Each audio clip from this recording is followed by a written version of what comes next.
What is going on, guys? I'm Tubby. Randy Orton versus Kane in a no DQ match on Friday Night Smackdown for 4/6/2012. And people have been asking me since I saw the spoilers on Tuesday night, Tubby, what are your thoughts on it? And I was going to do this video right away, and I thought I'd wait till after Friday so that way people didn't be like, Tubby, you fucking spoiled it. I don't know how I feel because the WWE does something really weird with Randy Orton. How he has a pay-per-view match, and lately in the past couple months he's been putting people over. He put over Wade Barrett at TLC and lost. But then the very next night he goes and beats Wade Barrett. And I don't know why the WWE does that. I don't know if they try to build up a superstar at a pay-per-view only to have him lose to Randy Orton. That way Randy Orton's technically only half putting him over and he's not really losing all these matches. I don't really know why they do it. But that's something they have been doing where, he has been injured, he has been out, and he keeps coming back. But it seems like if he puts somebody over or loses, the very next night he beats them. So it's very counterproductive in a storyline. It's like, okay, so you build up a feud between Kane and Randy Orton to have an epic match at WrestleMania, and I don't really want to say epic, but the ending was a good ending. Only to have a no DQ the very next 2 nights later, or 5 if you don't know Smackdown is taped, and have Randy Orton get the win. It's like, okay, so what does that prove? I mean, it's back to 1-1. Now are they going to face off at Extreme Rules?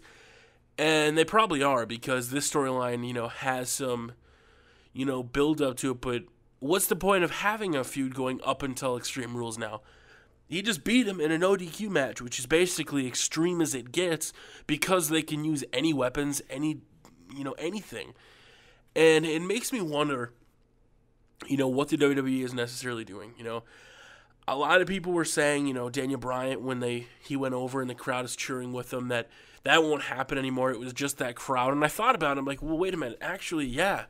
You had these people that traveled halfway across the world or, across the country or different states to go to WrestleMania and the Monday Night Raw after. And you have huge wrestling fans in one building who appreciate wrestling. And that's why Daniel Bryan got such a big pop.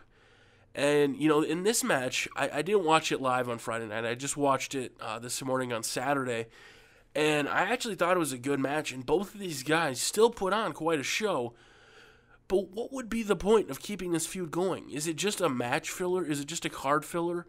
I don't know for sure if it's going to, continue up until Extreme Rules. It could.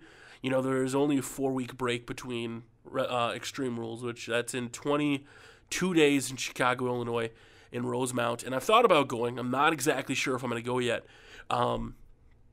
But I think about this, and it's just, I would like to see feuds end at WrestleMania, I know this sounds kind of bad because I'm a huge Daniel Bryan fan, but when Alberto Del Rio said he was going for the number 1 contenders match, my first reaction was, wait a minute, why doesn't he get a rematch? And I thought, I actually like the fact that they had a feud, they were building up towards the pay-per-view, it ended, they moved on.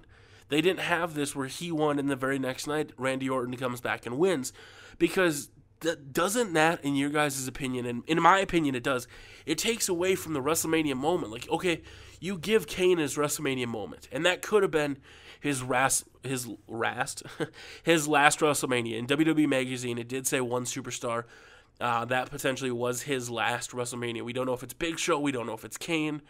I don't exactly know who it is, but that's what the article stated on the rumor sites a couple weeks ago, that one superstar would have his last WrestleMania. Not that he was going to retire at WrestleMania, but that this year would potentially be his last one.